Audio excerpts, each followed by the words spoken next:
Clearly, someone at Zoo Games wants to be my friend. I mean, an on-rail shooter implicitly based on the 1993 film Jurassic Park. Are you freaking kidding me? As far as I'm concerned, heaven is a place where tyrannosaurs roam free, velociraptors chase you through the jungle, and Ariana Richards cuddles up for protection.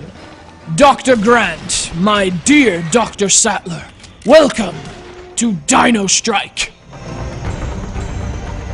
I know you're probably excited about the merciless dinosaur extermination going on here, but before we get into the business of pumping buckshot into a pterosaur, we have to go over the scientific inaccuracies perpetuated in Dino Strike.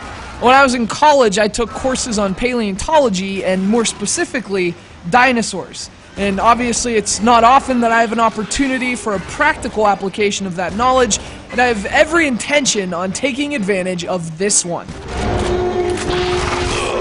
Plus, I mean, name me another publication in the entire video games press that gives you expert biological analysis of dinosaur models. I should be walking around the underwater base with a cane and a chunk of amber. Let's start with Velociraptor. Steven Spielberg's adaptation of this brainiac predator has become so popular, it even takes center stage in Dino Strike. It's kind of the game's main enemy, but prepare for your first reality spoiler alert. Velociraptor didn't look like this. Now, there was a dinosaur that resembles this imaginary Velociraptor, but it's called Deinonychus, and in addition to sounding far less imposing, it also had feathers. So did the real Velociraptor, by the way, which only stood as tall as your hip and looked more like an angry chicken.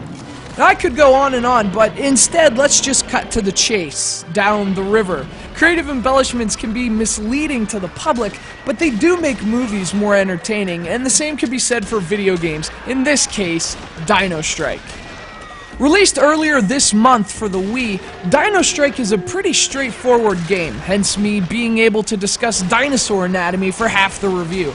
It's an on-rail shooter in which you find yourself on an island lost to time, and unfortunately, the locals haven't really cheered up over the last 65 million years. It's like House of the Dead, only with Dilophosaurs.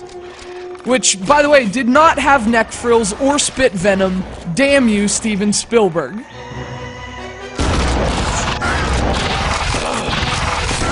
The game plays very much as you'd expect from an on-rail shooter for Wii, a system that has hosted a kind of renaissance for these games on the home console.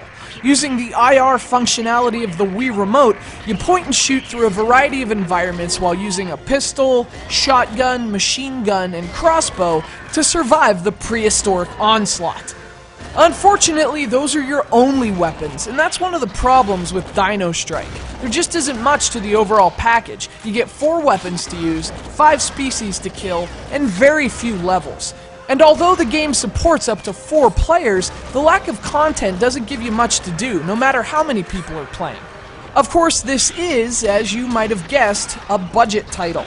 Dino Strike sells for $19.99 at retail, or for an extra $10, it comes packaged with a Dino Strike blaster peripheral for maximum dinosaur destruction. So, given the price, the thinness of the package is understandable, but that also makes it tough to render a verdict.